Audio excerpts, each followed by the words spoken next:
வணக்கம் நண்பர்களே. Actually previous வீடியோவில் நான் ஒரு கிஃப்ட்ஸோட கலெக்ஷன் காமிச்சிருந்தேன். இப்போ அதில் வந்து முக்கியமான சில கிஃப்ட்ஸை மட்டும் நான் ஓப்பன் பண்ணி காமிக்கிறேன். பாருங்கள், இது லெட்டர்ஸு. இதை நான் காமிக்க மாட்டேன். இது ஆக்சுவலி ஒரு க்ரியேட்டிவிட்டி. அப்போ ஓப்பன் பண்ணும்போது என்ன பண்ணிட்டாங்கன்னா, ஒழிச்சு வச்சு தரேன்னு மொய் கவரில் வச்சு ஒரு லெட்டர் கொடுத்தாங்க. இது இன்னும் ஒரு க்ரியேட்டிவிட்டிங்களா? அப்படி மாட்டக்கூடாதாமா. ஆக்சுவலி இது எல்லாமே வந்து அவங்க கையப்பெறாக பண்ணது. அதை உங்களுக்கு ஷேர் பண்ணுறேன். பாருங்கள், இது எல்லாமே ஒவ்வொரு நாளும்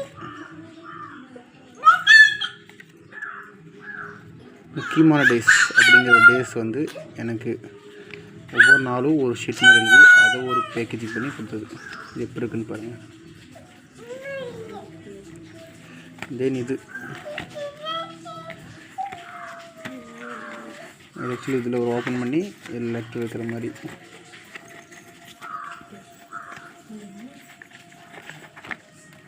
இதுவும் அதே மாதிரி தான் ஒரு கிஃப்ட்டு. ஆக்சுவலி இந்த மாதிரி ஒரு க்ரியேட்டிவ் பண்ணுற மைண்ட் வந்து நல்ல ஒரு ஹேபிட் தான். பாருங்கள்,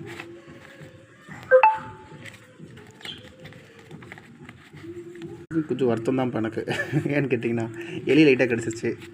கஷ்டப்பட்டு அவங்க செஞ்சு கொடுக்குற ஒரு விஷயத்த ஏதோ ஒரு டேமேஜ்னால் ஒரு மனசு கஷ்டமாக இருக்குது.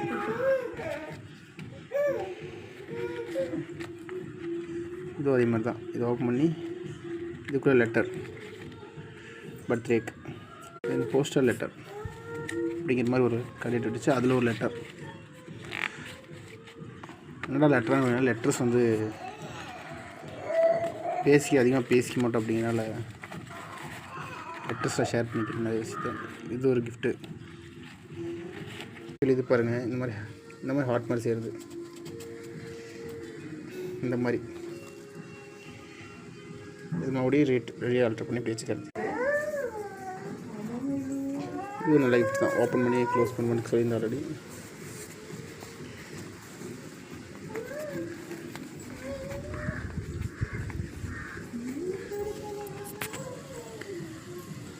ஸோ இந்த மாதிரி சின்ன சின்ன கிஃப்ட்ஸ் வந்து நம்ம லைஃப்பில் ஃப்யூச்சரில் பார்க்கும்போது நமக்கு ஒரு நல்ல ஒரு மெமரிஸ் தரும். ஏன்னா வாழ்ந்தனால விட சின்ன சின்ன கிஃப்ட்ஸ் இந்த மாதிரி பெருசாக நம்ம வந்து காஸ்ட்லியாக நம்ம வந்து செலவு பண்ணி கிஃப்ட்டை கொடுக்குறத விட இந்த மாதிரி சின்ன சின்ன கிஃப்ட் கொடுக்குற மூலிமா நமக்கு நிறைய வந்து மெமரிஸ் க்ரியேட் ஆகும். இதே நமக்கு ஒரு லவ் பண்ணுறவங்க இல்லை மேரேஜ் பண்ணவங்களோட ரிலேஷன்ஷிப்பையும் நல்லாவே வந்து ஒரு முன்னேறும். ஸோ உங்களுக்கு இந்த மாதிரி லைஃப்பில் நடந்திருக்குன்னா லைக் பண்ணி ஷேர் பண்ணி கமெண்ட் பண்ணுங்கள்.